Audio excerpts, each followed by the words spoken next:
Olá meu amigo, olá minha amiga, estamos ao vivo em definitivo aqui pelas páginas do YouTube do Spreaker Podcast, tá certo? É uma podcast que você faz ela e compartilha no YouTube, ela tem um formato específico para o YouTube, é muito interessante, ajuda muito a gente, você que produz conteúdo aí, como a gente, nós aqui, né? Eu tenho meu blog, há mais de 15 anos nós temos nosso canal, nosso blog e nosso canal aqui no YouTube também. Mandar um grande beijo para minha amada Elisângela, um beijão para o meu amado filho Emmanuel, papai te chama de montão.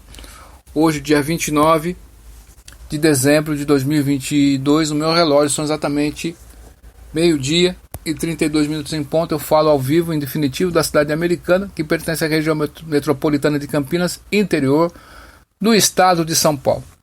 Bem, meu amigo e minha amiga, na podcast de hoje, nós estávamos falando sobre muitas coisas que o professor Olavo de Carvalho acertou. Ele falou se a coisa continuasse do jeito que estava há mais de 2 anos quase, na aula 400 lá vai 500 lá vai cacetado, que a esquerda iria voltar ao poder, né? E o Bolsonaro ia ser chutado, talvez até preso. E ele acertou tudo isso aí. Olha só o que está acontecendo aí, meu amigo e minha amiga. Tá certo? O Brasil não é para amadores. Então, muitas pessoas me perguntam: ô João Maria, o que você acha que vai acontecer com o Brasil? Né, fiz uma podcast recentemente sobre isso, mas a audiência rotativa, o pessoal pergunta sempre, então a gente tenta responder conforme a gente vai vendo os cenários aí. Então o que acontece? O que é poder? Tá certo? Uma coisa é ter um cargo, outra coisa é ter poder. Poder significa, no meio político, as pessoas te obedecerem. Você ter poder. Napoleão Bonaparte, dentro da história do mundo, ele teve essa questão. Ele dava uma ordem, todo mundo compreendia e obedecia. Correto? Isso é poder. Você, meu amigo e minha amiga que me ouve do outro lado, pouco me importa se você é de direita ou de esquerda. Você que acompanha meu trabalho aqui, você acredita nesse tempo todo que o Bolsonaro estava no poder, você acredita que ele conseguiu administrar ou ele foi? Você já sabe. Pensa aí você. Tá certo? Então, meu amigo e minha amiga, poder é ter condições de implementar aquilo que você quer. Quando você não tem o poder. Tá certo? Então, o que aconteceu com o Brasil desde a época da fundação da República, todos sabem. Eu sou monarquista, tá certo? Dom Pedro II foi o grande homem, uma grande personalidade, cometeu muitos erros também, é lógico. Um dos erros de Dom Pedro II foi perseguir católico, né? Eles não gostavam muito de católico porque ele era maçom, pô. Foi um dos erros, né? E quando a monarquia caiu, parte da Igreja Católica, né, se juntou a esse pessoal. Então, você criou um inimigo ali, tá? Entende? Mas, outra questão que a princesa Isabel sintetizava aquele símbolo que iria restaurar isso, porque ela era católica.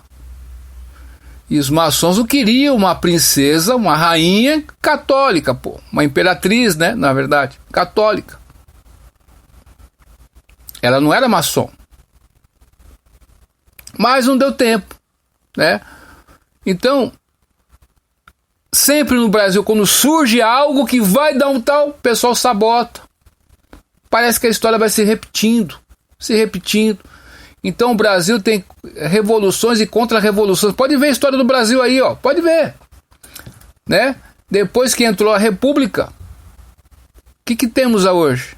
O que mudou para nós, réis mortais, o povão? Sempre um grupo de pessoas está no Estado, né? Está no aparato estatal, nas instituições, dando comando e você obedecendo e sendo sufocado através do imposto. Isso é simples assim que acontece contigo, meu amigo e minha amiga. E isso nunca mudou. Nós tivemos também aí, né, quando chega Getúlio Vargas também, o que teve no Brasil? Né?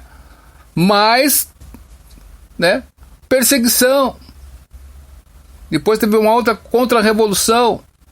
A revolução aqui no estado de São Paulo, constitucionalista contra Getúlio. E gerou uma briga aqui, você sabe qual é, né, com o estado aqui, que deu para trás. Mas enfim, tudo isso aconteceu. Aí, até hoje, você vê mortes misteriosas que aconteceram no Brasil. Por exemplo, quando o Figueiredo, o presidente Figueiredo, né, João Figueiredo, estava saindo, deixando o regime militar e entregando, assim, para a redemocratização, quem iria assumir? Isso é história, meus amigos. Nós temos que saber. É a história do Brasil. Não estou falando história da rimboca da parafuseta do raio que o parta. Estou falando da história do Brasil, né? E o pessoal dentro da Humanas faz questão de falar sobre todos os assuntos, mas dá realmente conhecimento para você do que aconteceu, eles não dão. Por quê? Senão você vai ser um perigo para a sociedade, para o status quo. Será que me entende? Então, o João Batista Figueiredo, que era presidente do Brasil, no regime militar, os militares estavam saindo, e quem iria assumir a presidência da República? O presidente do Congresso Nacional. Quem era o presidente do Congresso Nacional? Adivinhe quem era? Ulisses Guimarães, o doutor Ulisses Guimarães, que foi um dos constituintes, nos alertou sobre muita coisa que está acontecendo hoje, meu. Veja o discurso dele lá atrás, falando sobre a nossa Constituição. Na internet você acha aí, você dá seu jeito aí, dá seus pulos aí, pô. Né? Então, o doutor Ulisses iria assumir, porque ele era presidente da Câmara. Você está saindo um regime, quando o presidente está fora, o vice assume. Quando o vice não está presente, quem assume é o presidente da Câmara, beleza? Beleza. Então o presidente da Câmara assumiu. Iria assumir, só que não. E depois ele iria decretar novas eleições. Aí fizeram uma manobra política. Tá certo? E quem foi assumir? Tancredo Neves. Porque depois de um tempo também o avião, o helicóptero do Dr. Ulisses caiu misteriosamente e escafedeu-se também. E o Tancredo Neves queria assumir. O que aconteceu com o Tancredo? De repente, uma doença, morreu também. Já foi. E ele era uma pessoa admirada pelo povão também. Nosso grande mineiro aí, Tancredo Neves. Infelizmente, seu neto está para a escória da política, infelizmente, né? Mas, enfim. E aí, fizeram uma manobra política, quem assumiu? Adivinhe quem assumiu? É isso mesmo. Né? Então, quando esse presidente assume e fica por 5 anos, então um mandato presidencial iria ser de 5 anos. Tá certo? Só que entra ali o Fernando Henrique Cardoso. Ele ia ficar 5 anos, no 4º ano que ele faz uma manobra política para ter reeleição. Tá certo? Então, ele ficou por mais um mandato, que ele ganhou a eleição. Outra manobra política, sempre, olha só, mais uma manobra política. Então o Sarney, que ficou no lugar de Tancredo, ficou por 5 anos. Foi difícil a vida do brasileiro nesse período também. Chegamos em Fernando Henrique Cardoso, mas antes disso tem o Collor de Mello, que num belo dia, numa bela segunda-feira, Meu pai e minha mãe foi no banco, cadê o dinheiro? É feriado, segunda-feira é feriado. Roubaram o dinheiro da poupança. Olha só o que esses caras fizeram. E tá tudo certo. E deram na mão de quem? Então, perceba, meu amigo e minha amiga, sempre esse pessoal tá no comando. Mandando no Brasil até hoje. Só que eles não ganham eleições. Eles só promovem as eleições do jeito que eles querem lá nos bastidores. Os candidatos são só os que aparecem aí, tá certo? Então, chegamos aí no Fernando Henrique Cardoso, que fez aquela manobra que nós já mencionávamos antes. Tá certo? Aí o Itamar Franco, ele assume, por causa que teve o impeachment do Collor. O Collor depois voltou a ser senador, meu Deus. Deputado, senador, meu Deus. Caramba, como que esses caras conseguem? Sabe por que conseguem? Porque no Brasil, o deputado, os políticos têm um voto direto ali. É uma porcentagem pequena. Então, 5% dos candidatos, eles são eleitos por quem dá o voto mesmo. Eu escolhi esses caras aqui, eu escolhi 5%. O resto é tudo por coligação política do partido, é a sigla, né, que ganha. Então eles entram. A máquina tá desse jeito para funcionar, pô. E vai funcionar. Então, sai o Itamar, entra o Fernando Henrique Cardoso, faz o Plano Real. E no Plano Real ali, nós temos aí uma certa estabilidade e chegamos aí no Lula.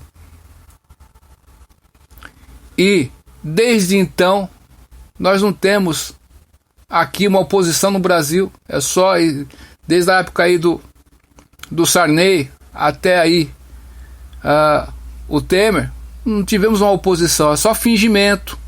Aí chegou um cachorro louco aí, uma porra louca, desculpa falar esse palavreado, desculpa crianças aí, perdoe o professor João. E o bichinho feio, né, o patinho feio conseguiu a eleição, mas quase morreu também. Mas de novo o mesmo modus operandi. Então, se você não fizer parte do sistema, eles não deixarão você subir. Então as pessoas e os personagens que fazem parte do sistema, que se dizem opositores, que estão aí levando suas porcas vidas, esse pessoal parece que são opositores, mas são o sistema. O que aconteceu com o Eduardo Campos? Misteriosamente o aviãozinho dele caiu, não foi ou não? Eu sempre vou lembrar do Toninho do PT. Pergunta pra esposa do Toninho do PT quem matou o Toninho do PT. Eles sabem quem foi. Eles moram em Campinas, não moram mais, não pode, pô. Porque você já sabe, né? E assim vai, então, meus amigos. O sistema ganhou. E em 2023, né? O sistema vai estar a todo vapor. Isso que vai acontecer. Esses generais que tem por aí é tudo verdão, melancia, né? Verde por fora e vermelhão por dentro. É isso aí, infelizmente. Não tem mais lealdade, não. São poucos homens ali. Então, se não ganhar a guerra cultural e intelectual, nada feito. Você coloca uma pessoa num cargo, mas o esquema é muito maior, muito mais forte. Então, é isso que vai acontecer. O professor Olavo de Carvalho já previu tudo isso aí, né? Enfim, né? Eu paro por aqui. Acho que o Brasil vai continuar aí. Vai ficar as coisas, a situação pro afegão médio, nós, réis mortais, mais difícil. Mas vai ter que ter uma margem aí, porque o Brasil vai sustentar todos esses regimes que estão em volta da gente aí, né? Enfim. Então o modelo da China pode ser aí, né? Reconhecimento facial, aí já sabe no que vai dar tudo isso aí. Então, o caminho do inferno está cheio de boas intenções. Na direita, para ser conservador, não pode só ter boas intenções. Tem que saber os perigos de certos pensamentos aí, certos atos. Então é isso aí. Duvide de tudo, depois duvida da dúvida. Estude hoje, porque amanhã pode ser bem tarde, viu? Até mais, tchau.